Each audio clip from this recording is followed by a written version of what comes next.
Do we have any evidence to suggest that Kandinsky is right? Yes, we do. This isn't an argument that Kandinsky provided us with. However, we have proof that Kandinsky is right, and we find this proof in the rule of thirds and our understanding of how to balance a piece of artwork. We covered these topics in the C1 Art Composition course. One of the things I find fascinating is how the rule of thirds uses imbalance in order to create balance. This sounds like a contradiction, but really it is a fundamental part of how the tool is designed. When I use a line on the rule of thirds grid, I'm immediately creating an imbalance. When I use that bottom horizontal line as my horizon, it divides the canvas into a 2:1 ratio. I end up with 1 part earth to 2 parts sky. When I use any of the lines on the rule of thirds grid, it creates a 2:1 ratio which is naturally unbalanced.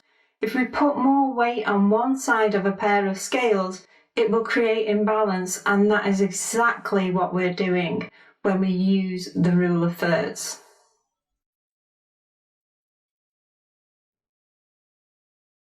The rule of thirds is possibly the most tried and tested composition tool.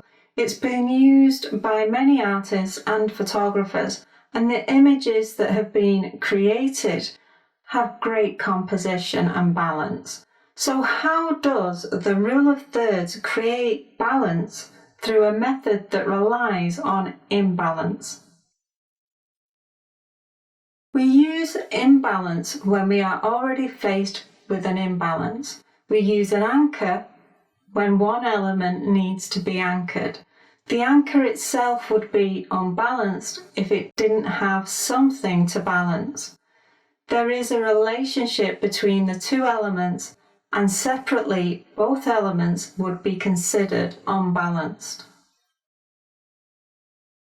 In the C1 Art Composition course, we saw how the earth was unbalanced without an anchor, and we added text in order to create balance.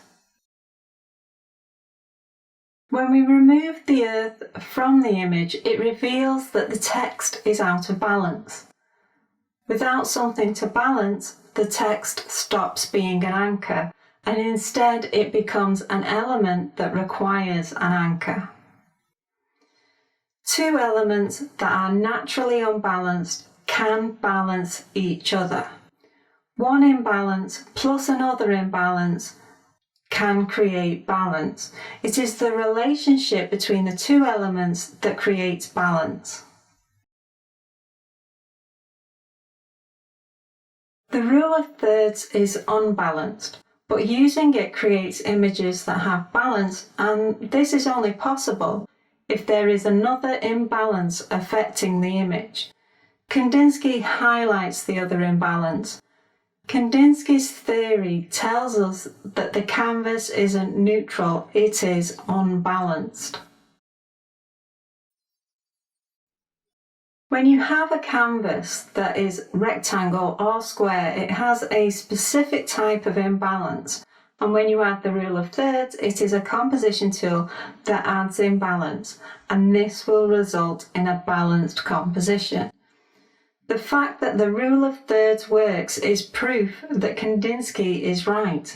The canvas isn't neutral, and when we create a piece of artwork, we respond to that initial shape.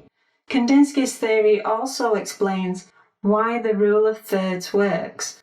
I've come across countless websites and information on the rule of thirds, but with little information about why it works. Now you know the answer. The rule of thirds works because it responds to an unbalanced canvas, and because it is naturally unbalanced, it harmonizes the imbalance that was already present and leaves us with a piece of artwork that has balanced composition.